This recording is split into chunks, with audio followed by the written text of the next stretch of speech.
Hey, what's up out there? Hopefully we're live. Looks like everything's starting up. Anyway, I just wanted to get this started early instead of waiting. I've only got about an hour. Got a bunch of features to add and videos to record and bugs to fix. So why not just kick it off a few minutes early? Today I really just wanted to talk about a really interesting Reddit post that I saw, which was posted by the Unity official. Looks like Will posted it, which I thought was pretty interesting. And he was asking what the top 5 annoyances were. If you haven't already seen it, I put a link in the description. I'd say go check it out, pull it up, save it off on Reddit, and read through it. And definitely go submit whatever you think is important to that forum, because that's what they're looking for. So you may as well kick it off and just give them as much info as you can. So let me switch real quick to screen sharing mode. I want to talk real briefly about it. I also wanted to just preface this and say that when the title says what's wrong with Unity, obviously I'm going to be super biased because I love the engine, and I there of course there are issues and there are things that we'll talk about they're on this list, but overall, like, yeah, it's still my favorite by far, and I don't want anyone to get the wrong impression or anything that there's something actually wrong with it. It's just I wanted to talk about these things that other people were concerned about and the stuff that popped up here. So I'm just gonna pull it up. Yeah. All right. Well, my screen shared. You guys can all see it, right? And I assume everyone can hear me. If there's anything wrong, let me know. And also, if you guys have questions, I put a link to a Q&A form, so you can just drop a question right in there, and I'm going to go through those as well. It's just this tab right here. So I'll just bounce back and forth and go over stuff. So yeah, on this form, if or this Reddit post, if you haven't already looked, there are a lot of things that were very similar. There were a lot of like the same themes and patterns that I saw of people complaining about a lot of similar stuff. For instance, this first one was about basically all of the new features. There's constantly new features getting added in and old ones going out. And obviously, it seems kind of confusing, I think, to people, especially if you're not really heavily into the Unity ecosystem and environment. It's hard to know, what the state of all of these things are. When should I use this? When should I use the new stuff? Or should I be using the old stuff, like the scriptable render pipeline? It's new. It's pretty freaking cool. Still, most people I know aren't quite using it yet, and that's because it's just changing. It's changing over time, and it takes some work to learn the new stuff. Also, there aren't many tutorials out there about it, which is something that I think I'm going to start doing a lot more of in 2020. Some of the scriptable render pipeline, the HDRP type stuff, and the lightweight one too. And then he was talking about networking, which we're definitely going to talk about today, and XR, which is just the VR/AR or virtual reality/augmented reality. I think it's Microsoft's terrible term for it. Like, they like to rename things and come up with their own name.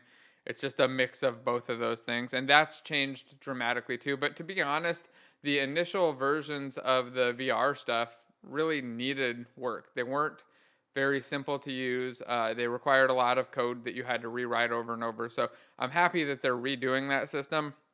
The state of it is kind of in flux though. And then dots. Everybody asks about dots. If you don't know what that is, it's the data oriented tech stack. And that's the new stack for super high performance and just very scalable, big scale stuff where you have tons of things going on and you want to keep performance fast. You want to keep memory usage low. You want to keep memory access low. I mean, that's one of the biggest things that they do with dots is keeping all of the memory access sequential so that you're reading things fast and processing things really fast and without slowing down and without eating up battery power on mobile stuff. Dots is one of the interesting ones too, because I don't know anybody who's using it as a full solution for their project. I know a couple people who are looking at parts of the systems and using it for parts of their game, or at least looking at using it for parts of their game. But I think the biggest payoff is going to be that it's going to start getting implemented more into the existing stuff. And a lot of people just don't understand that a lot of what's going to happen, at least from what I can tell, I don't have any special secret insider knowledge, but from what I can tell and what I've been hearing from everybody else is that a lot of the benefits from this new tech stack are just somewhat getting merged in with the new or the existing functionality to make a lot of that existing functionality faster with new versions of that stuff, which is pretty exciting, I think. But it also means that people get confused because they don't know, hey, should I be doing object-oriented programming in Unity, or should I be doing this dot stuff? And I mean, if you're asking and you don't know the answer, I'd say you should be doing the object-oriented stuff. If you know enough about Unity and you know what dots is and what the benefits are and you have a real use case for it, then it's worth looking at. But I wouldn't just jump right in and start with that or anything.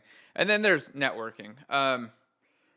I kind of want to talk about the networking part, but I also wanted to scroll down, I kind of want to talk a little bit more about this other stuff first, and just all of these features. So a lot of the time, and a lot of the complaints on here were just about all of these new things coming out, and they're not completely done. And I can understand the pushback for that and the reason that people don't like it, but I think that the payoff and the benefit is well worth it, because when we get all of these systems in their early alpha states and in their beta states, it gives everybody time to actually use the systems and give feedback, and gives Unity time to react and respond and change the systems, instead of just bundling it all up with exactly the way that they think it should be and shipping it out. They're making it more interactive and letting the community, I think, contribute quite a bit to it, which I think is awesome. So as much as I can understand the frustration with it, I think that as long as things are very apparent and really labeled for what they are, like, hey, this is alpha, this is beta, here's when we think you should start considering rolling this out, I think that that would help a lot more. And I think that that's where people get mixed up with this, and they get frustrated because they see all of these new things and they don't know what the state is. Luckily, some of these things are just in the package manager, and then they're in there as preview packages, so you can see exactly what's going on. Let's go down, though. I want to hit the next one. See what, I don't remember what all of these were, so I wanted to just take a quick peek and pull them up and talk about them. Yeah, and we're going to talk about UNet and networking shortly, because there's a whole, one of them was all networking. In fact, why don't we just talk about that now? I don't need to delay it, right? That was, which one was it? It was a pretty funny one. It's like listed 5 things. Come on, where are you, post? Shouldn't have collapsed all these, huh? Which one was it? Because it cracked me up. I don't know. I've lost it. Somewhere in, oh, here it is, yeah. Thought long and hard, came up with the carefully curated list. 1 through 5, all networking. And the reason for this is that, well, Unity's networking overall has never been a great option. Just the built-in stuff has never been perfect. They didn't really have a system then, and there were a lot of third-party systems early on. So we'd use things like Photon was, I think, the first one that I used, or writing our own raw TCP and UDP libraries.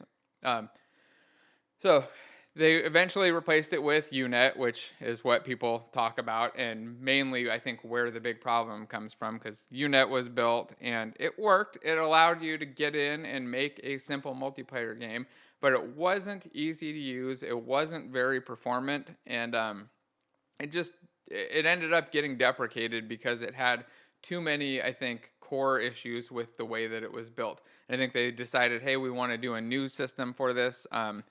Unfortunately, I haven't seen a lot of messaging about this new system. The last thing I saw of any real substance was the multiplayer. Well, I forget what it was. It was a multiplayer starter thing, a package that you could download and you could install, or you could try to build yourself. But it was all networking built on top of a custom UDP setup, and there wasn't really a library there yet. Now, that may have changed. I haven't really looked too much into it. I don't expect that there's going to be anything until sometime in 2020. I'm really hoping that we get a really good network system. I mean, this is, I think, the one area that Unity kind of falls behind other engines.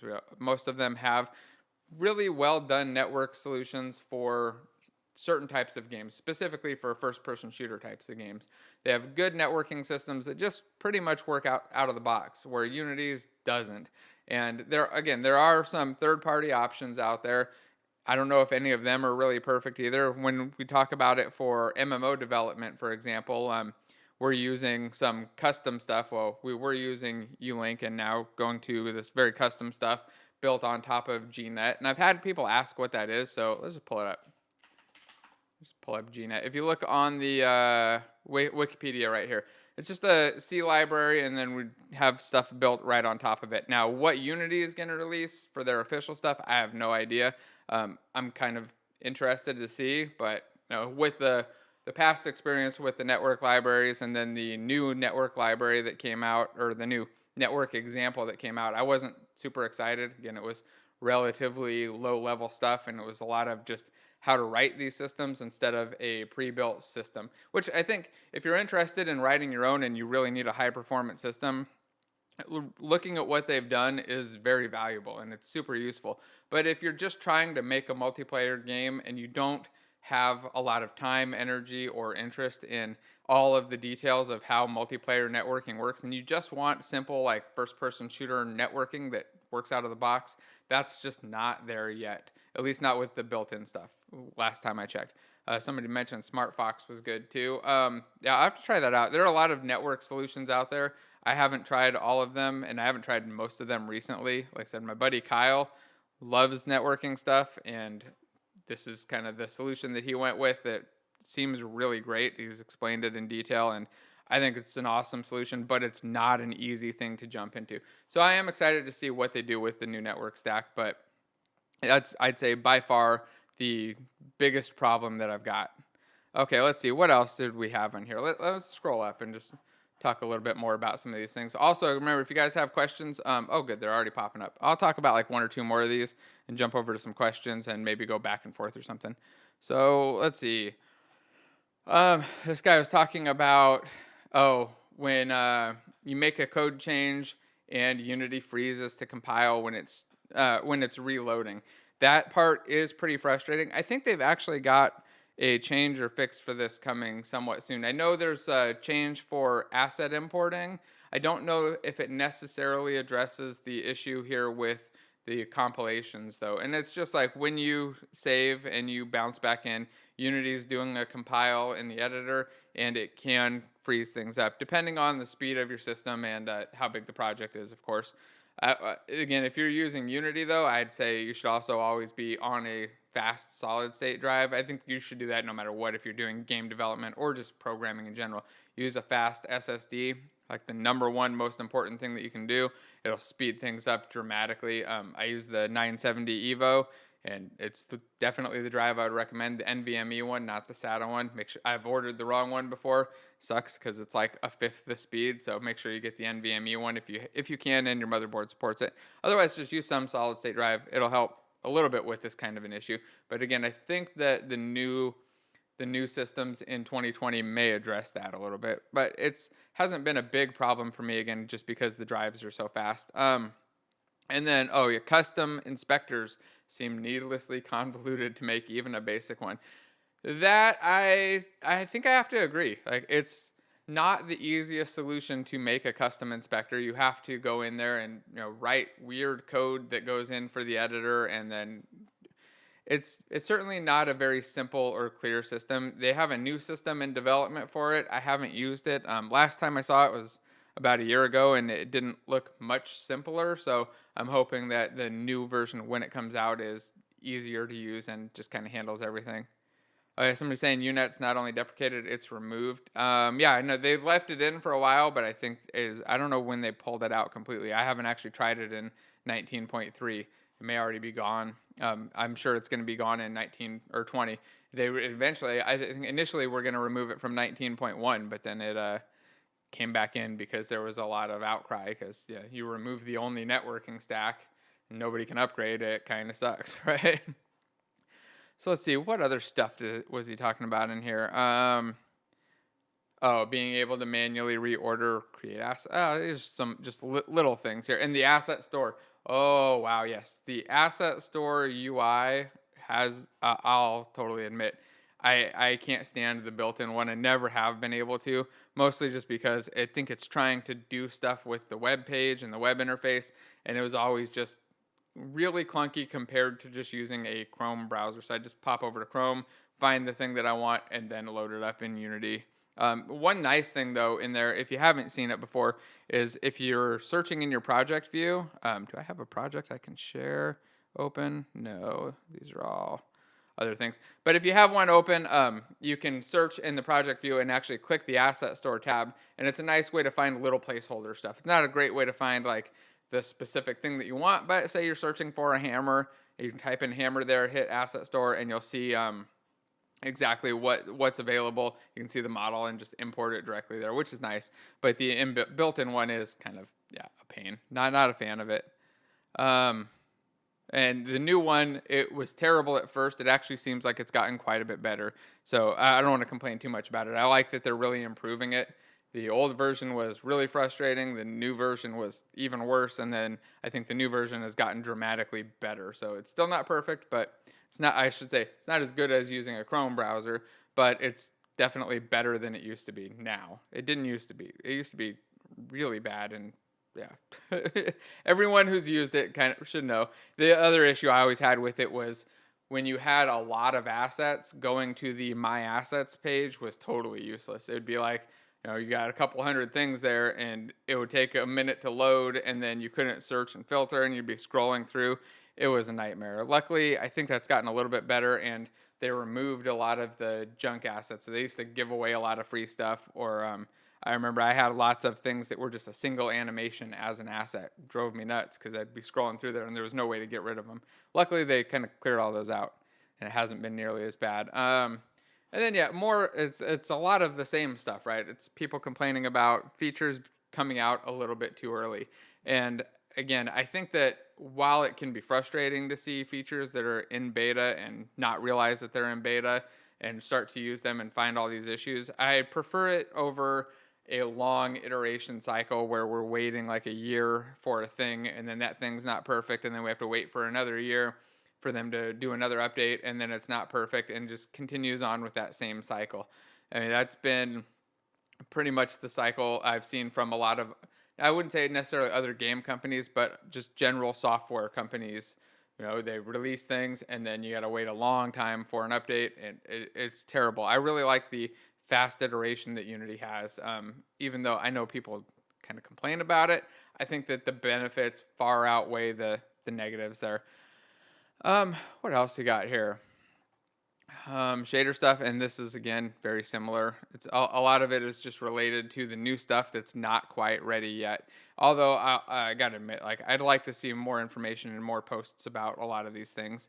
The jobs board, this one actually stood out to me too, because I was surprised and upset that when that stuff all went away in favor of Connect. I never really liked the Connect UI. I found it kind of confusing and hard to tell, like, what is the site actually for? Is it for finding jobs? Is it just supposed to be like Facebook for Unity? Is it like what? I never really understood what it was trying to accomplish, and I felt like the job board was great because it was just nice and simple, and everybody kind of understood it. I also met and hired developers on the job board multiple times and posted for jobs there and taken contracts off there. I think that it was a great place to do that kind of stuff. And the new system, I don't know. I haven't looked at Connect in a while, but when I would look at it before, most of the jobs were listed as tasks. They're like, go do this thing for $100. It was like a bunch of stuff that people weren't going to be interested in, and it wasn't very easy to filter. Also, at one point, I think I even applied for some jobs on there, and I never heard anything from any of them. So I thought that was kind of interesting too. I don't know. I think a job board, just going back to a job board or having that job board would be good, or having a very easy way to do it in Connect maybe. I don't know. I really prefer the forum mode though, where you don't have a whole bunch of stuff in there just with images and big formatting and stuff. I want to see like the title, the description, and that's it. Or like I like the Gamma Sutra version where they just have like a title, a little bit of text on it, and that's it. Just kind of let people find the jobs and not have to dig through a big kind of harder to use UI. Just be able to see them, filter, and be done. And maybe Connect's a little bit better now. Like I said, it's been a while since I've actually dug through there. But this guy also made a game job forum, which seemed kind of cool. Just a web page where you could go in and look for jobs. So it doesn't look very active, but I mean, it looks like there's some stuff here. So if you're interested in looking for jobs, might be a good spot, or looking to hire people, might be a good spot. I don't know. Let's see, what other kind of stuff was in here? Unity YouTube channel videos. I don't know the quality of these anymore. It's been a little while. Last time I looked at some, they were pretty good. I wasn't a big fan of the built-in one where you're going through and clicking all the different things, but I think that that could have just been a side effect of me being too familiar with Unity. So showing me where every button was and having me click on it just drove me nuts. Also having to reload the project, like I went in, did a couple things. Like 2 minutes later, I'm loading another project, doing a couple things, and then it's loading another project, doing a couple things. I think that probably could be streamlined. It may already be streamlined too. Like I said, I played with it a little bit when it came out, and it just wasn't. I'm not the target market for it, so I wasn't a huge fan. But I think that overall, they tend to, at least they put out a lot of good videos on the stuff that they're doing.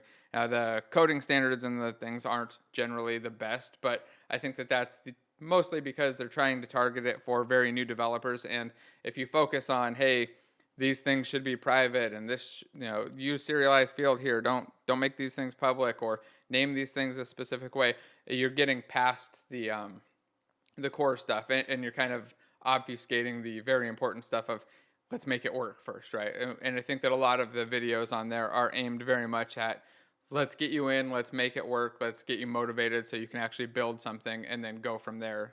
And then you can kind of pick up the more advanced stuff after you get used to the fundamentals. So I don't know that they've been a great place for more advanced stuff, but they do have some really good videos on just semi-advanced topics too, or new features. I remember when Cinemachine came out, it was actually the guy who posted this, Will, who made a bunch of videos on it, and it was great. It was a really good way to go through and understand how the system worked and see some of the cool features in action, which I thought was pretty neat. Let's see, what's 0.7? Oh, I still like this. Like I said, a lot of people complain about this whole release cycle, but I really prefer the faster, rapid releases over the big waterfall-y type stuff. Just because, again, you get feedback, and the end result, I think, ends up being better. Let's see, what else do we have here? Oh, this one. This one has always driven me nuts. The fact that there is not a keyboard shortcut to save project.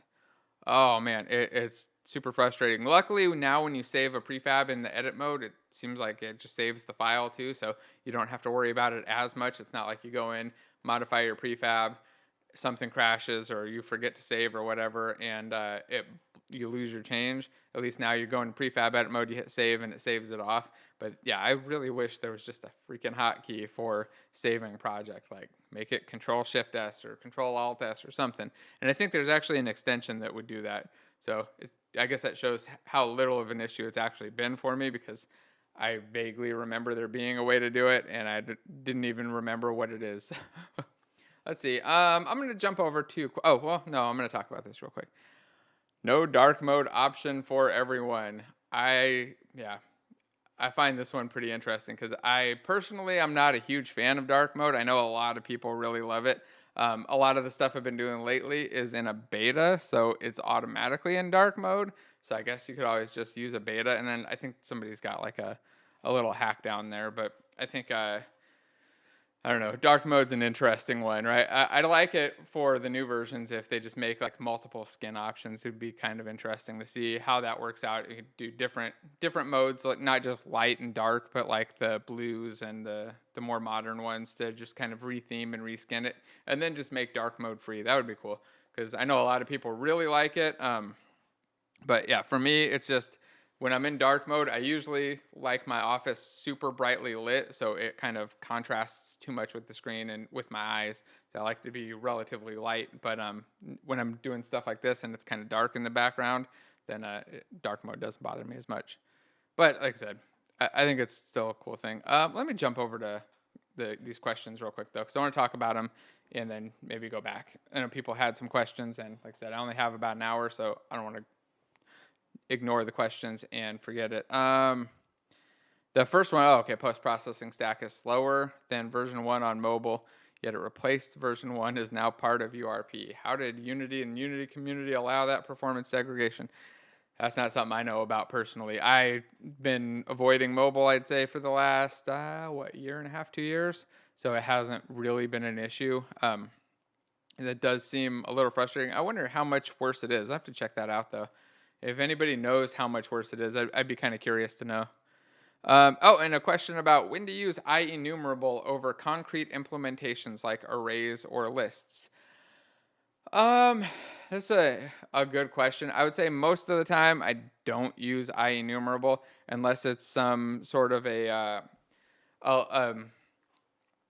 more of, I guess, something where I'm requiring them to pass in something enumerable, but I don't care what it is. So it's for like an input parameter to something, like a method where I might want an IEnumerable of some type, because I need to iterate over them. Like maybe I want an IEnumerable of NPCs.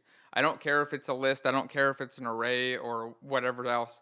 I just need to be able to iterate over it so I can allow that IEnumerable of that type.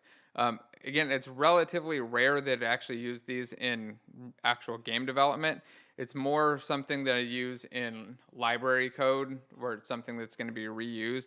And there's not a whole lot of that just with general Unity stuff. So if you're looking for opportunities to use it, I would say you probably don't really need to worry about it. It's just if you have an input parameter that could be either, and you don't want to be like doing a to list on the thing, um, because sometimes it's in an array, sometimes it's in a list, or sometimes it's in a dictionary set of values. You might want to just use an IEnumerable as the input parameter, or IEnumerable, a generic one really, IEnumerable of some type that you can iterate over. Are you going to make an ML tutorial, and can you do it in the next video? Eventually, I am going to make one. I'm definitely not doing it in the next video. It'll probably be a 2020 version video. I need to get updated on the latest machine learning setup and scenarios. It's changed quite a bit since the last time I did it, but it looks like it's just gotten easier to use. So I definitely want to do one. The next video is actually going to be, what was it? It's getting edited right now. It was tips for building big projects and MMOs. So it took a lot of the questions and stuff that we talked about in one of the last streams about big project development and MMOs, and just boiled it down into what I thought was going to be a short list of just like 10 or 13 very important tips or rules that I would say you should definitely follow if you want to build a big game. And it ended up not being that short. I don't know what it's going to be after editing, but it was like close to an hour of just talking and talking and talking and trying to nail down some of the important things to keep projects from falling apart. So that's what the next one will be. Machine learning is definitely going to be sometime soon because I think it's interesting. And I really want to get some bots going that are just, basically using machine learning AI to control them and run around and see what kind of interesting things you can do with it. I think that it'll be a lot of fun, but it's definitely not next up. Sometime soon, though. The biggest problem with Unity is abundance of render pipelines. Yeah.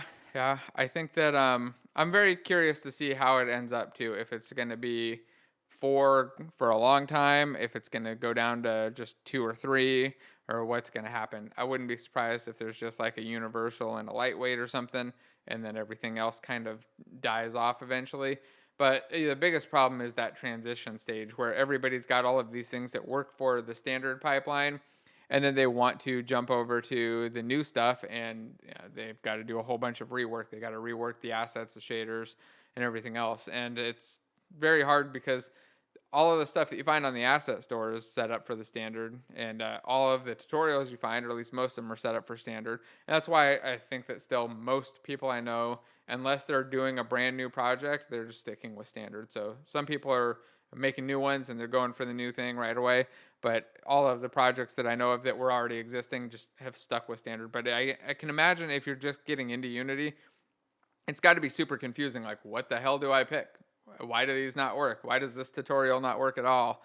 Oh, because I'm in a different render pipeline. And it was also not the easiest thing to switch and set it up. So I totally agree. What's a practical use of anonymous types and methods? That's a good question. Maybe I'll just do a full video on that because I don't know if I can explain it well in here. I think I'll have to do a video about that one. Do you know when we can expect Unity networking? No. I mean, my guess is probably late 2020, but I haven't heard enough about it, and usually they tend to, spoil these things and talk quite a bit about it. So we'll see. But I would guess probably sometime in 2020. For now, I would start looking at third-party solutions, third-party alternatives that seem good for you, or building your own, depending on what your specific scenario is. I've been trying to get started with the ECS, but installing the packages seems to be broken. Any suggestions? I'm not sure what you mean. Last time I did it, the package manager seemed to work fine, but if I'm curious if there are issues. Has anybody else had that problem getting the ECS demo working, or the ECS packages working? I was watching the chat over here on the left, and somebody asking about the FPS Demo Project. Yeah, that was the one I was talking about with the networking stuff earlier, which he said I thought it was pretty interesting, but is extremely difficult to follow, even if you're really familiar with Unity. I know quite a few people who went through it that are super experienced, and took them days to understand everything that was going on there. It wasn't the most clear thing. I'm hoping that they're doing a version 2 of it where it's just a lot more streamlined with some built-in libraries that handle all of the more complicated stuff semi-automatically so that it's easier to work on. Let's see. What else we got here? Using GNet with Golang a viable option for Unity networking. Using GNet definitely is. I'm not sure with the Golang. Not something I've used before, but GNet is definitely, it's what we're using for Pantheon, just because we can get super high performance out of it without any garbage allocation. So if you're building a server-based game and you've got garbage allocation happening, which is just like you're newing up objects and the garbage collector has to clear them out and destroy them eventually. If you're putting all of these things into memory and then copying that memory over to the other objects, you're building up garbage in your network layer, and the more messages you get, the sooner you're going to get to a point where you need to garbage collect. When you garbage collect on your server, messages stop going out, everything freezes up for a second, and you get like a server freeze or server hitch first. And it's a terrible thing to have and a terrible thing to deal with. And getting rid of those garbage allocations in that network layer is super important in my opinion. So yeah, you definitely can use the GNet in there. I'm going to switch to individual mode because the questions are popping up faster than I can answer them now. Let's see. Have you done any videos regarding building a UI code architecture for your game? If not, could you? I don't know if I have done any videos on that. I have some in a course that I'm doing, but I don't know if I've done any in a public video setting. I probably could, though. There's no reason I couldn't. So building up a UI, this used to be something that was really frustrating for me because a lot of time, well, I guess when I started out with Unity, building a game, and the UI was kind of an afterthought at first because it's like, hey, let's get the functionality going. Let's just put in a little placeholder UI and slap things in and just kind of wire things up as they were needed. And it quickly turned into a mess for me. So when I was building my UI systems that way, things would break constantly, and I'd start having to expose weird code. And then we'd go like, hey, we want to add another level. And suddenly I'm looking like, oh man, my whole UI is just set up in this scene, and there's no way for me to make this work in another scene. So I like copy it over and paste it over and hook up all of the references. Because in the first version, this again, when I was starting out with Unity, and it was pretty bad, the things in my UI were hardwired to other objects in the scene. So they're like linked up to the objects through the inspector. So I move the UI over and suddenly I got to rehook all these things up. Obviously that's not the way that you want to go. And there were definitely things that I changed along the way, switched to doing prefabs and then making it so that the prefabs could find the things that they needed to register for and hook up. Now, the thing that I recommend if you're building a UI, if you're just building a UI system for your game, I'd say put it in a separate scene so that you have a totally separate scene that runs your UI. And I'm going to switch to camera mode. So yeah, set it up so you have just a totally separate scene in there where you're using that scene and loading it additively so that it's there, but it's unique, or it's not unique for each level, so that it's just loaded as an additive thing and then registers with game objects in that scene, or those game objects register with the UI and say, hey, here I am, here's where my data is and my events that you can register for. And really, you're just kind of like saying, hey, UI dot register this thing, and then it will add it in and call back events from the object, or listen to events from the object. If you're not using events in your UI system and your UI hooks, then you're probably making it a lot harder on yourself, because that means you're either polling things or doing something where your code is directly calling into the UI. And ideally, you don't really want your code calling the UI, or I say you don't want your gameplay code calling the UI. You want your gameplay code firing off events that tell the UI, hey, something's changed, go update your state based on this thing that's changed. By the way, if you guys don't mind hitting the like button, that'd be awesome. It's at like 32 right now. There's 180 people. If just like 160 people hit it, then get up to 200. It'd be really cool. Also, has noticed my little Torbjorn tribute back there. I don't know if you guys saw that. I was really excited to put that up yesterday. I found that little hammer and got pumped. Okay, let's go on to the next question. GitHub. Let's see. Is this the library? I think it could be. I'm gonna pull it up and see if this is the one.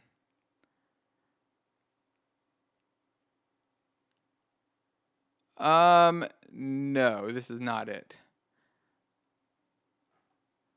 I will find it though. The one is written in C. It's this one right here. So you just search for GNet, look on Wikipedia, you'll see the docs to it. It's written in C, built on glib. That's the one I'm talking about when I'm talking about that. Oh wait, I just realized I'm not sharing my screen anymore. It's this one right here. I'll switch to desktop. That one right there, and then I'll switch back. So just search for it on Wikipedia and you'll find it. Let me jump back over to questions. The next question was how to stop over-engineering code and just get to work on the actual project. Okay, that's actually the kind of question I love to answer because it's relatively straightforward to me now. It used to be really hard for me. What I used to do before is really pre-plan a ton, and I would pre-architect out how my systems were going to work, how everything was going to tie together. Now, what I prefer to do is really simplify things down and try to write the simplest code that's going to get the project done or get the functionality done, but without letting it turn into a mess. So I say like the simplest, but it's not necessarily like, I would say that like having one class is not simple. Having, big giant monolithic methods is not simple. Sometimes people mistake like a single place for simple or simplicity. You're still going to need interfaces, abstract classes. You're going to need a good number of files, and you're going to want to keep the number of the size of the files down. But what you want to do is not pre-plan for too much. Don't add in hooks for things that you may need. Don't add in special custom code at a base class level for one little weird scenario. If you find yourself adding a lot of ifs and switches to your code, consider switching to writing new classes instead. Because what happens is you'll end up, as soon as your code is a bunch of nested ifs, it gets hard to follow. It gets hard to understand what's going on and easier to break things. Same with if you end up with a bunch of switch statements that are copied all over, you get the same issue where suddenly changing things is hard and stuff breaks easier. If you can just swap out the class that's controlling something, it's dramatically easier. And it's kind of just like, think of it using a state machine for as many things as possible, where you have a behavior, you got like this base behavior that does something, and then you have different implementations of that, and then you can swap that different implementation onto whatever game object or class or thing that needs the implementation. So if it's like moving, swap out different movement. If you want to swap out the weapon stuff, you swap out the way that the weapon works. Don't just have a giant set of if statements in there. When it comes to over-engineering, again, a lot of the time it's just people pre-thinking way too much and trying to come up with all these different possible scenarios, and also early optimizing. A lot of the time people will pre-optimize like crazy. They'll optimize usually the wrong thing, because when you're guessing what to optimize, if it's not a project you've done before, you're going to guess wrong. Everybody guesses wrong. You might get a couple things right, but you're going to guess a lot of things wrong, and you're going to spend a lot of time on it. And say getting to a shippable product as quick as possible, or at least a working product as quick as possible, is very important. But as long as it's not at the cost of dirty, sloppy code. You want to avoid the messy stuff, but keep it as simple as possible without the messiness. And also, this isn't really part of the question here, but keeping things named well and named cleanly so that the code is easy to read. You got to remember that your code, like, it's written in the way that it is for humans to read it, not for the computer. The computer is going to change it into something completely different. So write the code so that it's as human readable as possible. If it becomes a performance issue in the profiler, change it. If it's not a performance issue, you can't see it in the profiler, and you just think like, hey, this would be a little bit neater with one line, it's probably wrong. Simplify it and make it easier to read and easier to understand. Also, if you find that something is hard to understand when you're working on it, change it. Like, simplify it. See if you can make it easier to work with right away. Don't kind of keep fighting it and keep making it harder and harder. Just simplify things down. If there are features and functionality that you're not using, delete them. You have source control, at least you should, and you can clear that stuff out. Let's see, let's go on to another question. How do you recommend somebody with 1 year experience transition to freelance Unity development? Primarily a programmer with a comp sci degree. At the 1 year mark, it's probably a little bit harder to do just because you're gonna have to find projects that you can work on that kind of match with your experience, because it's just jumping into freelance stuff can be quite a bit of anything. There are all kinds of different things that you could do. I would say if you want to do it though, hey, there's nothing wrong with it. It's just going to be a little bit harder. There are a couple key things for getting freelance jobs. The biggest one is networking by far, just meeting people, meeting other developers, and meeting companies who know people that want to hire freelancers. Meetups are amazing for this. If you go to user groups or meetups in your area, I've never been to one where there wasn't somebody looking to hire Unity developers. They're usually not looking for anything really specific, like top notch. They're usually people there who have projects that they want built, and they don't need a lot of experience. They just need somebody who knows how to build it. And it's usually not something too complicated. You got to watch out. Sometimes there are people who want to build some crazy thing that, even a giant team couldn't build, and nobody knows how to build, and it's like some big concept. But most of the time it's people who just like have a business idea. They have the hookups and the connections and the money to build this thing, but they don't really have the technical expertise and experience, and they're fine with hiring somebody who's got a year or two of experience that can come in and just make the project work. I would say make sure that you have a little bit of a support network, just friends and other developers that you can reach out to that have ideas for how you can solve problems. So if you run into issues, you can definitely have people that can help you with them. And having that support network, though, will also go a long way for getting you new contracts. I mean, I get people asking me for contract stuff all the time, and I usually just refer them off to somebody I know who I think can do the job. So if you have other contacts or people that talk to them and let them know what you're interested in and what you're doing too. And start off relatively cheap. Do a couple for a low cost and get used to the process. Short-term ones, I mean, like, don't do like a 6-month or year-long contract cheap. But if you get something that's like a month or two, do it a little bit cheap. So you can get that contract and get used to it and get used to that process. And a lot of the time, those people will also refer other jobs to you.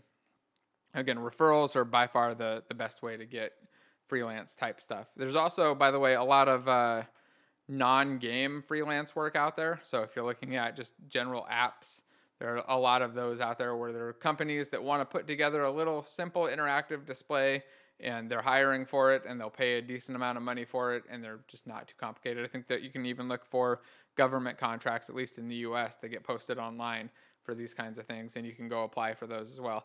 Having a website also goes a long way. So you have some site that has a portfolio on it that shows what you can do. It gives a lot of credibility and makes it a little bit easier to get those positions. Let's go on. What else we got here? Have you tried Mirror as an alternative to Unet? I haven't. I've heard good things about it, but I haven't actually tried it myself. It seems like it might be a good option though, but I have to dig into it. I don't know enough about it personally.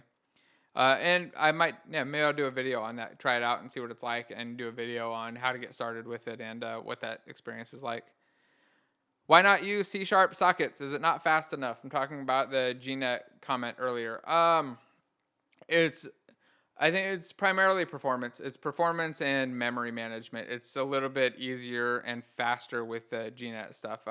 I couldn't really speak directly to all the details. Again, I need to get Kyle on here. He can really just dive into exactly what all of the benefits are. Like, but it's primarily just a performance thing.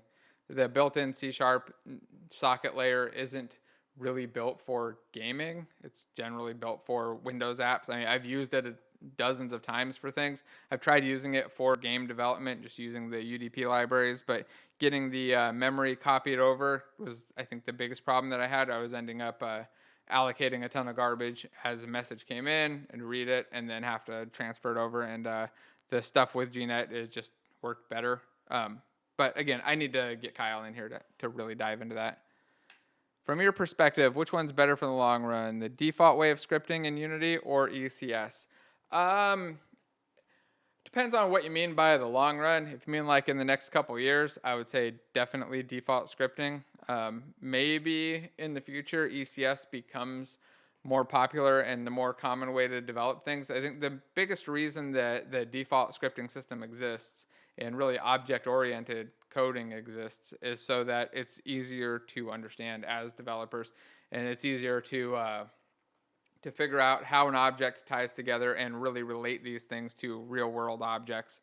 You know, like I can relate a player to an actual person or character to a character or weapon to a weapon. When we're just dealing with data and data processing, it can be dramatically faster, but computers are so fast right now anyway, there's not a ton of payoff, at least not from anything that I've seen. Of course, if you're working on specific situations where you can't do the things with the current systems, then ECS is obviously something to look at. But you got to remember that also all of the Unity games that are out there now are built without ECS. And a lot of those performance benefits that we're getting with ECS, which is the entity component system, and essentially the DOTS, the data-oriented tech stack, a lot of those benefits are just getting built into the default Unity stuff as well. So I would say if you're looking like super long-term, maybe ECS stuff is where you should focus.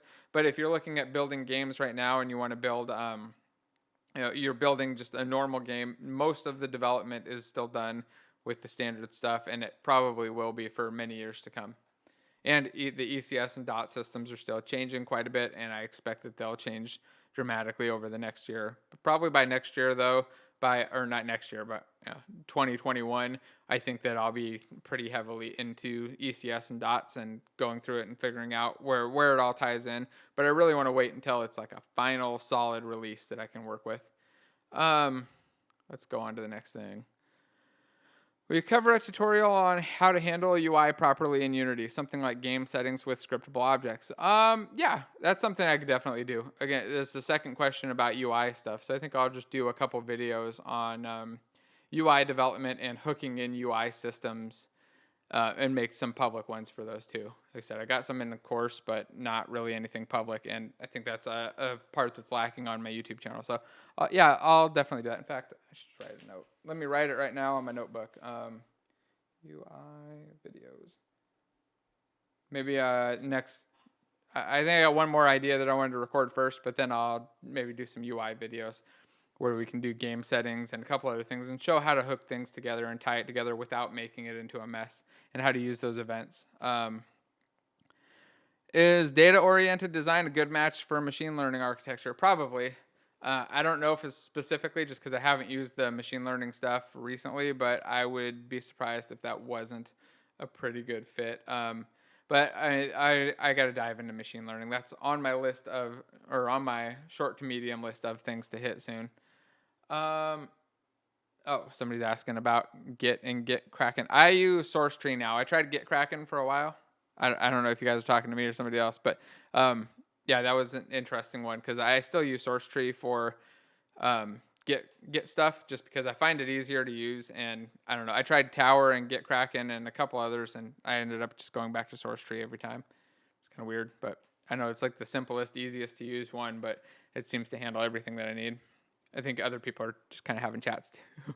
Also, if you guys have questions, drop them in the form here let me jump back over to desktop. Drop them into the form so that I can not miss them. I'm just trying to read through them and hit them all. And also, don't forget to hit the like button so we can get over 100 or over 200. There's 235 people. We could get to 300. That'd be cool. Anyway, When moving with a rigid body, how do you control the rotation on Z-axis? How to make 0 on Z? I'm freezing the Z-axis, but it's still rotating. So you're freezing the rotation of the Z-axis. Is the well, it depends on how you're moving it. If it's just moving with the rigid body and the Z-axis is frozen on the rotation, it shouldn't be spinning. But if you're using some code that rotates it, it's still going to move. Also, you're going to look at the parent and child scenario. If there's a parent that's rotating, you could just be moving that thing, and maybe you're moving the parent and not the child object. I'm not sure what else it could be, though. If you have it frozen on there and you're not, maybe you're moving it without using the rigid body. I'm not really sure why it would be spinning otherwise. If somebody else has another idea for that, though, drop it in the chat and let them know. If you guys think of something that I might have missed there, some possible scenario where he's spinning on it that it shouldn't be. Let's see. What's this next question? Sorry if you already said this, but I have a lot of projects that have a month turnaround. I use UNet RPC since there's not UNet anymore. Is there another solution to suggest to do an RPC? This is where, I wish I had a good solution or a good recommendation. There are a lot of options out there. I just don't know which one would necessarily be the best anymore. Like I said, we've been using all custom stuff lately. I've used Photon and Bolt in the past, and somebody was just recommending Mirror. I don't remember. I assume that Mirror has some sort of RPC setup too, but I haven't used it myself, so I would maybe check that out. In fact, I'm gonna write that down as a to-do, Mirror. That'll be another video I'm just gonna hit soon, just so I can answer that question a little bit better, because I'm not really sure. Let's see. Do you plan to make a tutorial how to make your first Unity game server? That's a good question. I think that actually is a great title for this Mirror one. Let's write that down. How to make your first game server. Just writing down my note. Game server. Cool. Yeah, that's actually a good one, because then we do like how to use the system and how to build a game server off of it too. So you can have like a server client architecture using Mirror, and unless there's something totally wrong and I have to switch. But I think that that seems like a fun one to do. Let's see. Let's switch back to camera for a moment.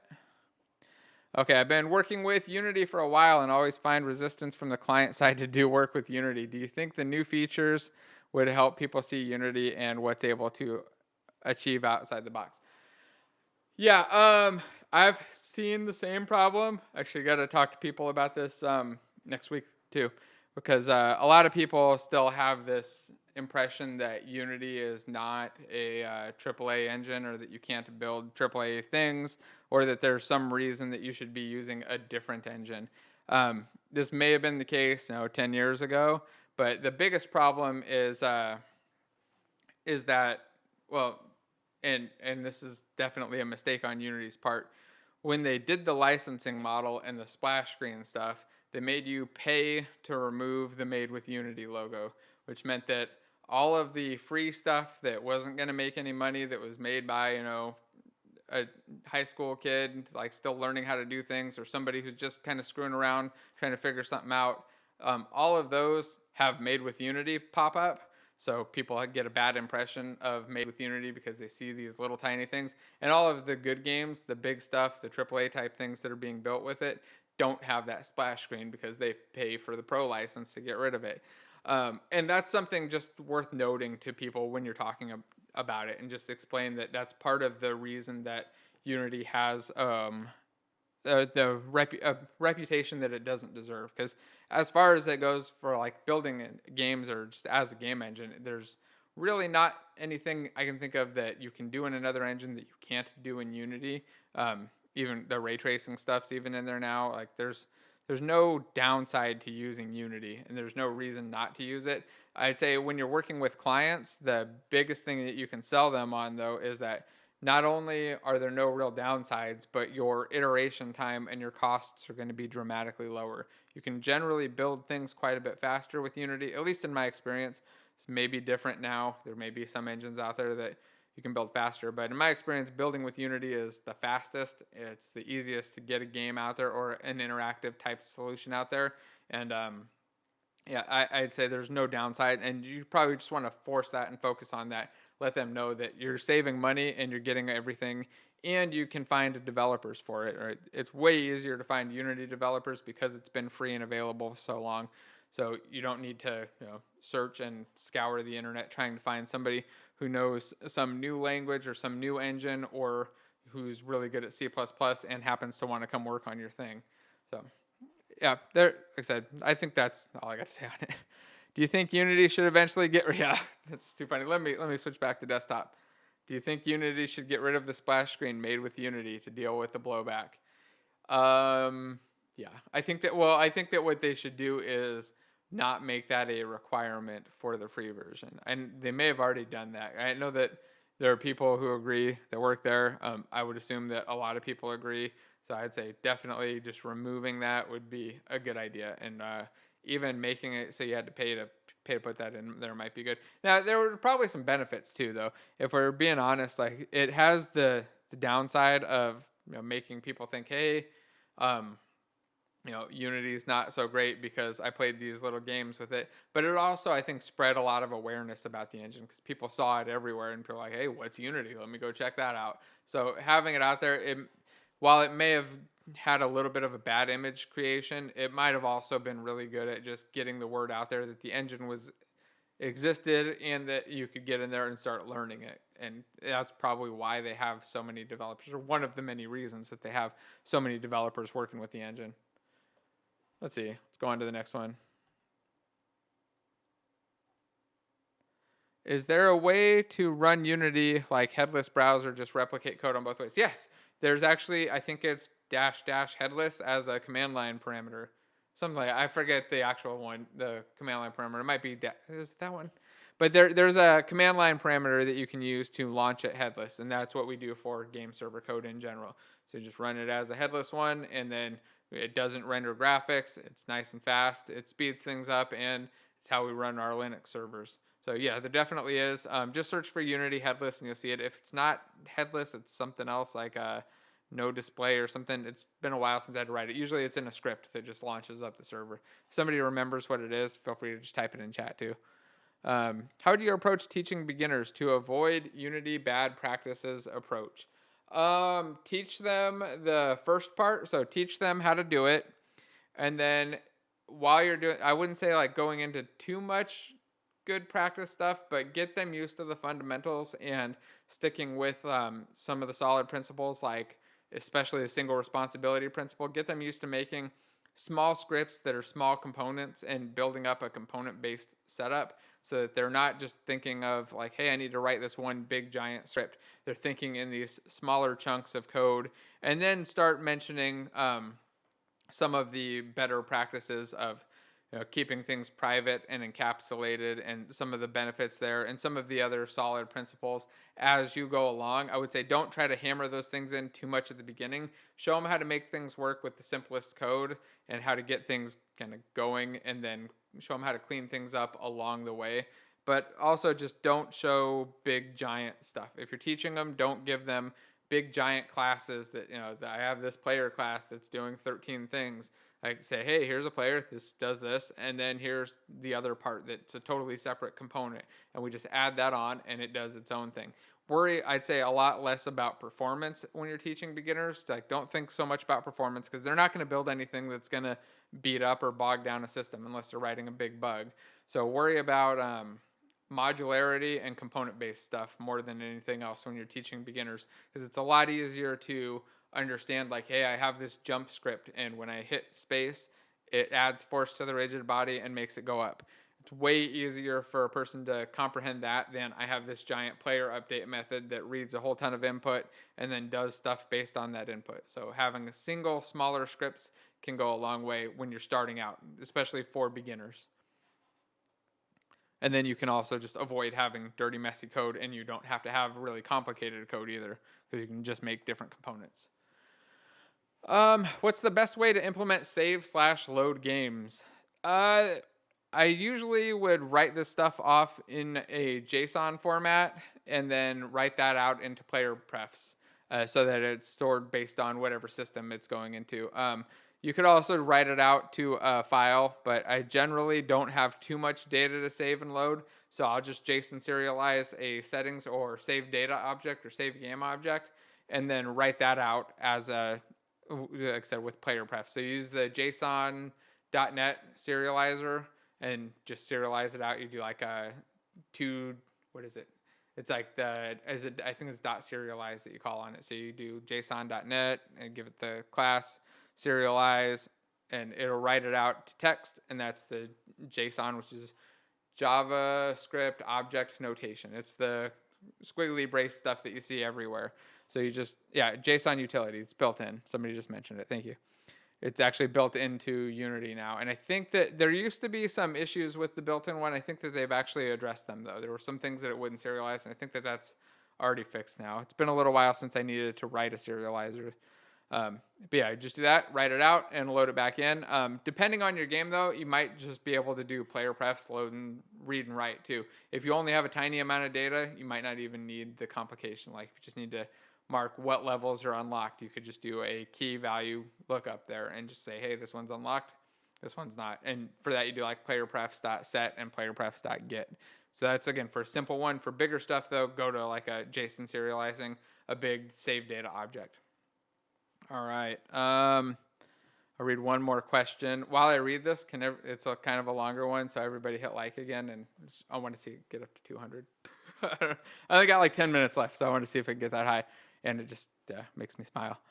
Anyway, if you got started with game dev, where would you recommend to go to find people who would be interested in working on projects with you that could be kind of serious about a project that might take a couple months to complete? Places to find diverse groups like artists, sound engineers, etc. The only place that I know to find people like that really well is at the user groups and meetups.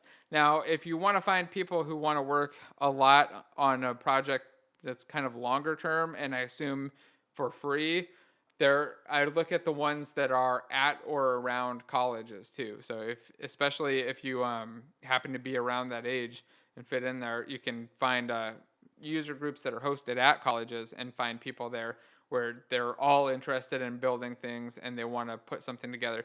You got to remember, of course, that when you're finding people that are working for free, most of the time they're still learning too. So don't expect super high output and super high throughput from 90%. You're going to find like 1 out of 5, 1 out of 10 that are super highly productive. But most of them are going to be busy, and it's going to be a side thing for free. They're not going to be super into it unless you've got something that's really, really driving them that they're really interested in. But that's super rare because everybody's got their own game and project ideas. So getting people to work on something for free tends to be pretty hard.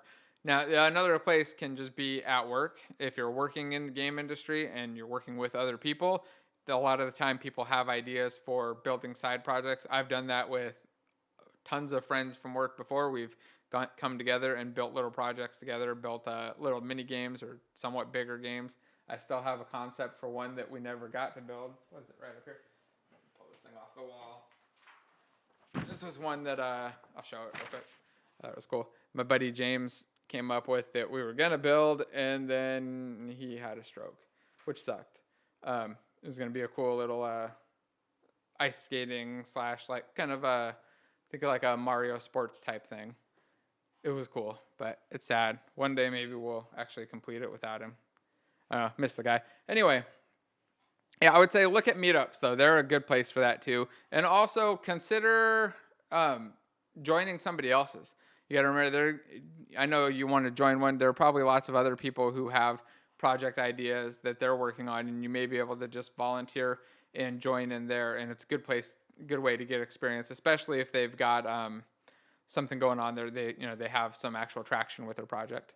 All right, I'm going to try to burn through these questions because I only got a couple minutes left. Let's see, what do we got? Where's the best place to find games that have been made with Unity? There's a Made with Unity site. Shows a lot of the cooler things that have been made with Unity, like Cuphead, one of my favorites. So just search for Made with Unity and you'll see it. It's actually like a Unity official site. What are your thoughts on Havok physics in Unity? I don't really have any thoughts on it yet. Kind of waiting to see. I know that they're working on multiple physics systems. and I think we're going to be able to swap physics systems between them. So I'm kind of curious to see what it's going to be like. Depending on what projects I'm building, we'll see how that goes, though. Let's see. What do you think about a college degree? I'm a software engineering student, almost fourth grade, but almost so bored. I love game development. Should I finish school or is it okay to quit tomorrow? If you're in your fourth year, I just finish it. You're almost there. Like, there's no reason not to just wrap it up. Starting off, I don't know if it's necessarily what I would do. My degree personally was in electronics and 100% useless. I've used it to install car stereos for myself, and I did use it a little bit to wire up my little Halloween night, but nothing complicated at all. And almost all of the software development that I've done has been self-taught or from learning online, books and reading and Google and practice and trying and talking to people. And I'd say most of the developers that I know who build games are in that same boat. Almost nobody I've met who works on games actually has like a game development degree. Some of them have software degrees. I'd say probably maybe a quarter or less. And some of them have very similar degrees where they're like they've worked on like math or something or physics or something where they thought it was kind of interesting, but they're also big video game nerds and they wanted to get into video game development. And then they found that, hey, when I'm good at these things, I'm also good at programming. I would say that you generally don't necessarily need a degree to get a job as a game developer, but if you're already that close, like just finish the thing and it doesn't hurt, right? It also gives you a good fallback if you have a hard time finding a game development job in the area. The degree can actually make quite a bit of a difference at some other non-game companies. Like when I was at Qualcomm, degrees were huge. Like your pay was based a lot on your degree. If you got an extra degree, you got more money. In game companies, don't even look at them. I've never looked at anybody's degree because I always know that it's almost never going to be relevant. Like somebody knowing some software engineering fundamentals doesn't tell me whether or not they're going to be a good game developer. It could tell me whether or not they're going to be good at certain little parts, but there's a whole lot more to it than what you're going to learn in school. I mean, building games is by far the best way to get good at it. So just build things a lot, and really just start applying for stuff right away. I find a lot of people get scared to go look for jobs. They're afraid that they're going to get denied or rejected. But if you don't go out there and get denied and rejected, you're not going to know what you need to work on. When you go out there and you don't get a job, you need to find out why. Talk to people. And if you find that it's not going well and you realize it's not going well, don't get sad or upset. Just say, hey, like I get the sense this isn't going well. Can you just tell me like what I could be doing better or what things I should focus on so that next time it goes better? Or if you don't get the job, a lot of the time when you don't get the job, people will just kind of drop you and they don't really respond and let you know. But sometimes people will actually let you know exactly what the problems were, where they found your skills lacking and stuff, and then you can work on those. Also, just practicing for interviews, reading up about interview questions and the whole interview process a lot before you go in can be really helpful. So I'd say start applying and stuff. And I've been talking about this one way too long, so I'm going to bounce to the next one. What would you say the biggest difference is in workflow between the way you do things in Unreal and Unity?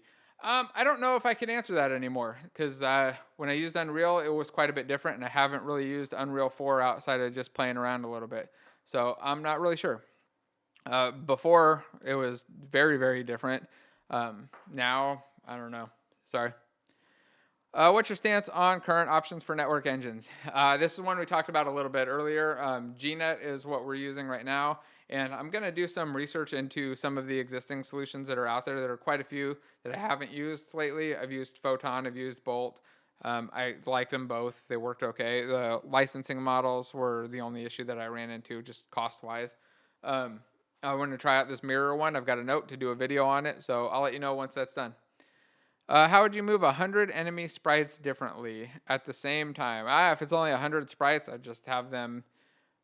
Well, I mean, it depends. You're going to want to have independent movement control so that they're moving themselves, but you may want to have something at a higher level that's controlling what their goals are and saying where they should be going, what they should be doing in relation to each other, and probably even down to squads or groups of them. I'm not really sure, though, without very specific details on the scenario. I'm a student looking to build my future. I love making games and programming, but I'm not sure if games can help me live the life I want. Should I spend more time in this industry getting killed by AAA? Games can definitely help you live the life you want. I mean, you can make a ton of money working in game development. I know sometimes people get the impression that you can't, or that game development doesn't pay as well. And I've told people this before, like in the beginning, when you're starting off as a junior developer, game development jobs tend to be a bit lower paying, probably like 20 to 25% less. They also tend to be about 100% more fun and entertaining, and you tend to like going to work. And that's, I'd say, a big payoff too, and something that people undervalue. When you're going to work on something that's boring, it can be draining, exhausting, and it's not as exciting. And you're like, hey, I want to quit this job. I want to find a new job. And it's very easy to hate it. And it's also very hard to grow in a lot of other development jobs, because you'll be working on a very specific problem for a very specific company. And if you're not doing something that's web based, or something that's really commonly used using very common libraries, then it can be hard to transfer those skills. When you're doing game stuff, as long as you're not working in custom engines, you're working in Unreal or Unity, it's pretty easy to transfer those skills over. Plus, as you get a little bit more experience, you're going to start to see that the pay level, I'd say, levels out. And then I mean, to be honest, like, I know a lot of game developers who make more than most of the non-game developers that I know, and that's just a side effect of them being in it for a long time, building up those skills and loving it. Also, it's pretty easy to find remote work as a game developer now, especially as smaller indie studios, because they don't want to have the costs of bringing people in, and they want to be able to hire all across the world in the country and not have to worry about it so much. I found that that's way less the case outside of game development, and I think it's mostly just because of the types of people that you're interacting with. When you're interacting with people who want to do game development, they're used to the idea of a lot of things being remote. They're also used to the idea of, people working on computers all the time, where you go into a regular company that's doing healthcare or something. There are doctors and all these other people that have to be there every day, and they're very used to that, and getting that as a remote position is a lot harder. And if you work remote and you work in games, it's freaking awesome. Okay, I'm trying to understand the role of processors. Say a damage processor. What should it be responsible for calling processors? Right. So it should. So you've got like a ideal damage and I take damage in here as the example. Let me switch to desktop mode real quick. And so you've got damage processor of ideal damage and I take damage. So that in that case, it would be, I would assume that this damage processor would be reading the amount of damage that the thing that can deal damage does, perhaps the type of damage that it does. Maybe it's fire damage or cold or slashing or whatever. Maybe it's a gun damage. And then it's also looking at modifiers on the thing that could deal damage. Like maybe he's got some buff that doubles his damage temporarily. He's got a power up that doubles his damage. And this is where you'd want to be looking at that kind of stuff. So you'd say, hey, ideal damage, do you have any power ups? Look at your power ups and then figure out what the total initial damage is. And then you got the I take damage thing. Say, hey, do you have any buffs that reduce damage? What's your armor, or whatever other thing that it is that you're dealing with. And the damage processor would be responsible for taking all of that information and calculating it out, and then applying the damage to the thing that takes damage. Now, the taking damage part might just be like a take damage method on it that says how much the total is, but the processor is figuring out how much of that damage to deal. And then maybe also firing off other events, like saying, hey, this thing was damaged, so anything that cares about that, like a UI or some text pop-ups or whatever, go do your thing. And you do that generally through some sort of events or signaling system. Let's see, go back to camera. I have a ship with a collider on the parent. This is the hull of the ship. I have a child of the object which has another collider. This is the ship's shields. When the shields get hit, the hull takes damage. I know this is intended by Unity. Is there another way around? So I would split these onto separate layers. I think what you need to do there is have those be on separate layers, have them not collide with each other on those physics layers, and then have the shield just on the outside taking the damage and not the hull. I'm not sure if that really answers the question, but I think that that's the way to start at least. Let's see. I'm struggling with damage system with bullets, no raycast, so just firing out bullets that are projectiles. Question is about architecture to use. There's some best practice instance solutions or books.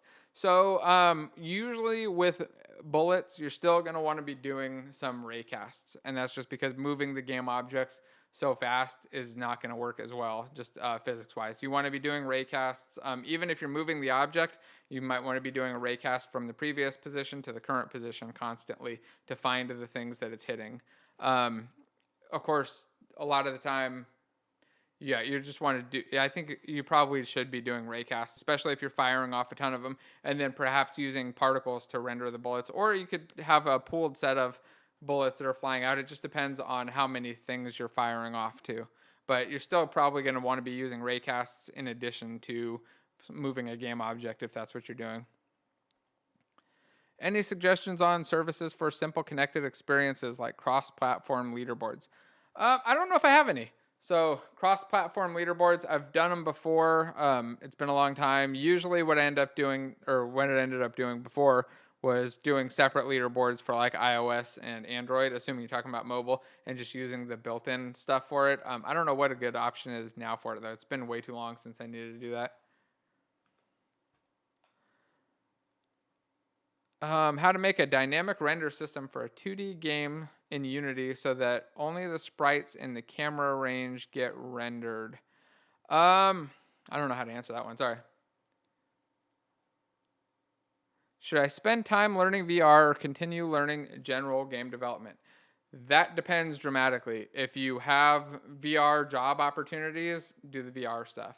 If you're primarily just looking for general game stuff, then look for general game development stuff first and figure that out. There are some VR jobs out there that definitely exist. There are way more non-VR jobs out there, though. I mean, there are a lot of VR jobs out there, don't get me wrong, but there's still going to be like 100 to 1 on the regular jobs. If you're interested in non-game stuff, there are a ton of non-game VR things. I got a couple emails just in the last day or two about non-game VR stuff that people are working on. So I would say learning VR isn't too separate from learning general game development either. The general stuff is going to apply no matter what to your VR related things. The VR stuff isn't too much of an addition on top of it. There are a couple things that matter when you're talking about performance, and the input reading and rendering is a tiny bit different, but overall, learning general stuff about just building games, game architecture, code, and all of the other systems that are built into the engine are probably more important. Let's see, next up. Hi, Jason. Can you make videos on game design basic core principles? Yes. I'm definitely not the best at it, so I actually have plans to pull in a pro game designer who's really good, who can kind of help with that and give some, I'd say, better advice than I could on actual game design. I can make the games work. I can make them do what the game designers want. Making them fun is, I'd say, a lot harder. And that's, I think, harder for me, easier for other people, and it's probably the inverse for game designers. They get a little bit mixed up on the code, but they got all these crazy ideas on how to make things fun, and they see something that's not fun, and they recognize it and realize it. The good game designers, that's what they do there. They say, hey, this isn't fun. It's not fun because of this. I know why, and I have an idea for how to solve it. So, yeah, I'll see if we can get them in soon. I've got two guys in mind that I want to talk to about it. So see if I can get either one of them sometime real soon. If you can list now or as a written document a list of things a Unity programmer should know from beginner to advanced, that would help a lot of beginner intermediate programmers stay on the path. Yeah. So there's a video that I did. It's pinned on the channel, the top mistakes I made in Unity. That one's actually got quite a few of the things that I think are pretty important, at least at the beginner level. And then I have another video that's coming out probably this weekend that's on building more big/advanced stuff. So if you're interested in that, definitely just watch for the video. It'll be up sometime soon. Make sure you're subscribed and everything. I see messages on there. Should you use Unity on Linux? I just wanted to mention we use Unity on Linux for servers. So like our game servers run in Linux. I've never tried developing in Linux on Unity, and I don't think that I would recommend it. I would say, ideally you probably want to be in Windows if you're doing Unity game development. But for servers, Linux is a good way to go because it's just way cheaper, especially if you need to have a lot of servers. Do you use a terrain generator for massive open world creation? I do not. I think recently we've been looking a lot at using Houdini, And I think that might be a really good option. I just haven't needed to generate massive open worlds. It tends to be something that the designers do and the artists do, not so much a programmer thing. I've played with them, played with like Gaia and a couple others, but it's just not a thing that's a normal task for a programmer. Helping getting it set up so that they can do it though is definitely a thing for a programmer. So getting Houdini working set up for designers, it's much more. I guess it's more of like a art pipeline / graphics programmer type thing. Not something that I've had to do lately at all. Have you tested Godot with C#? I have not. I've heard a lot about Godot. A lot of people ask about it. It just hasn't been something that I've had any real need or drive to do. I may just spend a day playing around with it and seeing what's cool about it and why people love it so much. I'm sure I won't make a switch or anything, so it's just been really low priority. Any tips for beginners to learn Unity fast? Yeah, I mentioned some of those just a little while ago, so just bounce back and you should see them. And Unreal or Unity, obviously Unity. I did a whole video about why. Best advice for beginners, I think I answered that. Let's see. Somebody's asking about tutorials for MySQL in Unity. I don't know of any, but doing general SQL stuff in Unity or even MySQL stuff in Unity isn't really any different than just doing it in C#. So if you just look for C# MySQL, or reading chat too. If you look for C# MySQL or C# SQL Server, you'll see the all of the videos and just tutorials out there. The code isn't any different, so you can just use that stuff. Where can I find people to give me in-depth quality? Oh, but when you're doing that, make sure that you're not looking at .NET Core stuff because that will be different. And there may be new videos and articles about .NET Core with those SQL servers. So make sure that you're looking at just regular .NET 4.6 or 4.5, whatever it is. Also, can we get a couple more likes to get over 200 real quick? I'm going to finish off these questions and then I got to get into some calls and get some stuff done. So where can I find people give me in-depth quality feedback on my game without making it public? Is there a place to pay people for this? I don't know if you can pay people for them, and I don't know if you pay them if you're going to get quality feedback. I would definitely recommend just making it public and letting people get in there and play it. I think a lot of people kind of fear people seeing their stuff too early, and it never really helps. There are very, very, very, very few situations where keeping your game secret is going to help. And I'd say if you're just building a game, it's probably not a good idea. I would just make it more public, let other people play it, go post on Reddit or somewhere else, and let people get in there and give honest feedback. Because if you pay them, they're going to be inclined to make you happy. If there are people they're going to be inclined to make you happy. They're going to lie to you. Don't ask your friends, family, or whatever, because it's really hard to get honest feedback. Ask strangers. I also have an architecture meetup on Meetup. You can check that out and come share it over there. I'm sure people would love to just give you some feedback. There are a couple guys who've been working on things, and we talk about their games all the time and just give them feedback on it. So that's another good spot. But I would say try and make it public, post to Reddit or something. Maybe just make a public build that's available for a while or something and do that. Speed up, please. Yep, I'm going fast. Why don't you make tutorials? I do sometimes. I just haven't done a whole lot. And it's mostly just because it's got to be tutorials that enough people are interested in. So I try to make tutorials for different types of games. I'll probably do a couple more beginner tutorials sometime soon to show how to recreate some other games because I find those to be fun and interesting to build. I couldn't like your video because it turns out I'm on phone. Turns out you have to edit, chat, and exit. Okay, that's interesting. Thank you for going back and hitting like though. If you plan to build a WebGL game, is it enough to use REST for auth actions with REST? I don't know. I haven't built a WebGL game personally. I'm not sure. Rocco would know. I would say ask Rocco from simmer.io. Just send him an email and ask him all about it, and he'll probably give you a really good answer. Are there many ways to do the same thing? Why are there many ways to do the same thing? For example, an object's transform position, rigid body, character controller, animations. Is it more optimal to use only one of them when it doesn't matter? The main reason is that there are all kinds of different use case scenarios. There are different reasons that you would want to move things with the transform versus a rigid body. You may not want to have a rigid body. If you don't want your object interacting with physics, you just have something moving by, you're just going to move the transform position. If you want it interacting with physics, you're going to use the rigid body or perhaps the character controller if you're using something that really fits into a character controller situation. Animation-based movement is a little bit different, and that's using like root motion stuff. I don't see that very often in games, and it's, I think, mostly because it's not really necessary and it's a bit harder to work with. But there are some games where it really makes sense, and a lot of it is also just the way you want it to feel. Do you want it to, if it's a more slow-paced thing where it's all about the animations, the root motion stuff is usually the way to go. That's what I see people do a lot. For really snappy, fast movements, that's not really the solution. So it depends a lot on just what kind of a game you're building and what the scenario is for that specific object that you're moving around. What do you think about Unity on Linux? I think I saw that fly by in chat. By the way, that's why I've got this up here so that I can see the messages, because chat flies by just too fast for me to keep up.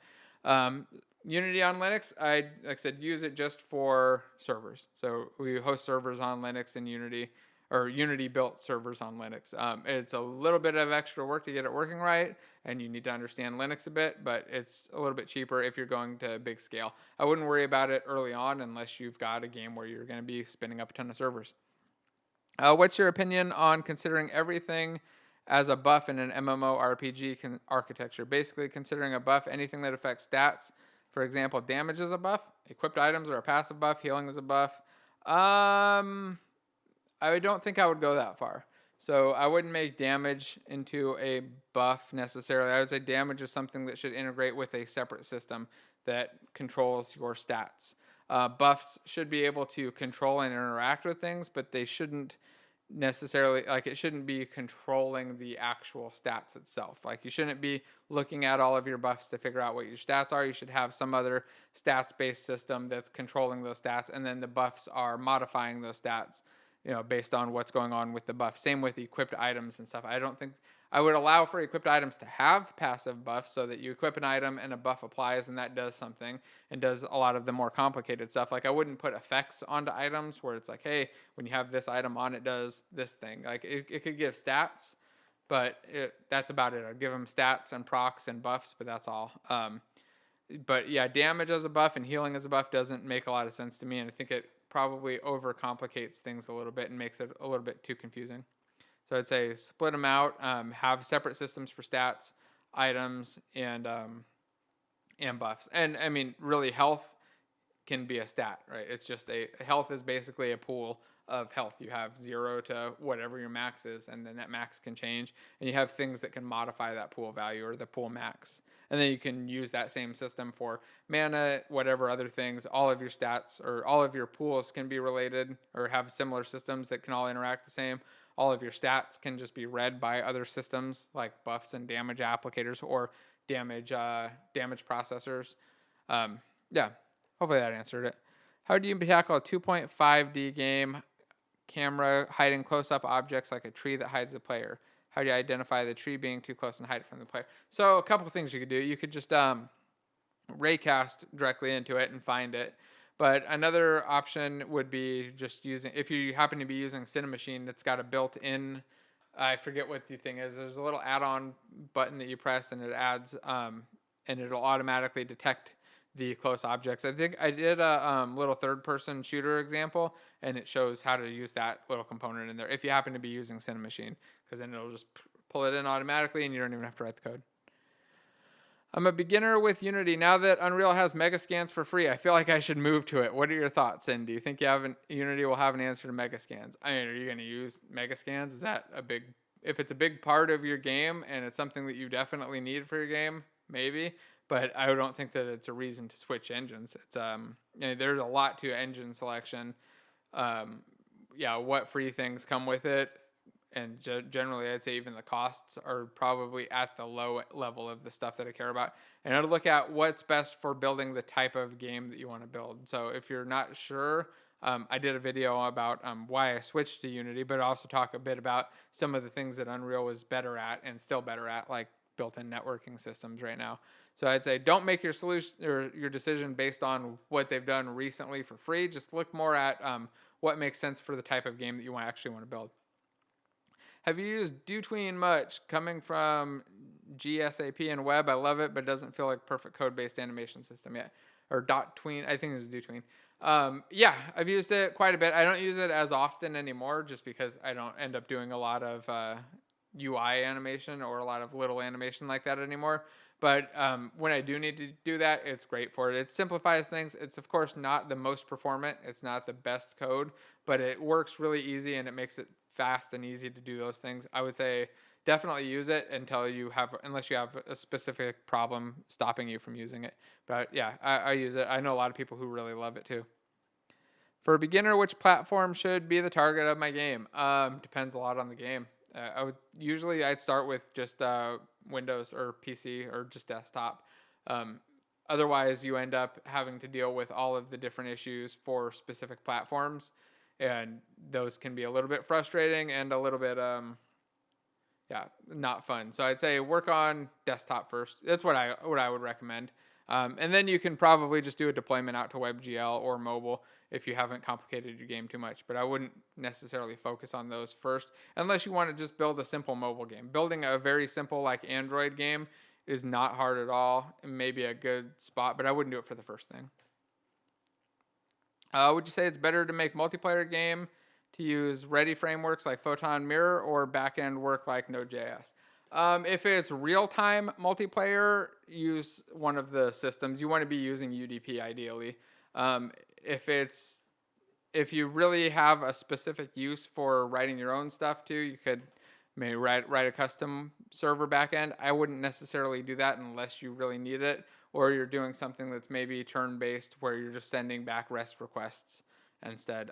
But if you want to just like in-game real-time multiplayer where things are moving around and stuff, I'd say start with something like Photon or Mirror, one of those existing systems that makes it easy to get going, and then worry about the problems later. I mean, even in our big MMO stuff, the first version was in Photon, and the second version was in something else, and that was in Ulink, and then it's finally moving over to the better system.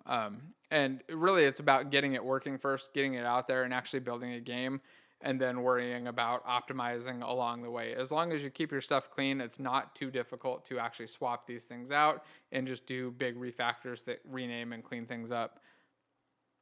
And should I be aware of dots when learning Unity from scratch? No. If you're just learning Unity, I would say you don't need to really think about dots or anything else. It's still changing. It's still updating, and it's not necessary to get started.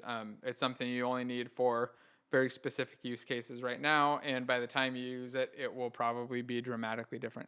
All right, I think I just hit all of the questions. That was 64 out of 64. What approach would you take to develop a PC-only game for all major OSs? I don't know what that means. If it's PC only, it would be... Oh, I'm thinking Windows only. I don't know. I would just build for Windows. I mean, realistically, if you're building for PC, I'd just target Windows 10 as the primary thing, unless you happen to already have a big audience and you want to start rolling it out to other platforms. You're going to find that the majority of your purchases, if you're actually selling the game, are going to be in Windows 10. And, if you had a project where everyone knows how to code, would you use DoTween over Animator animations for transitions, interactions, etc.? That depends a lot.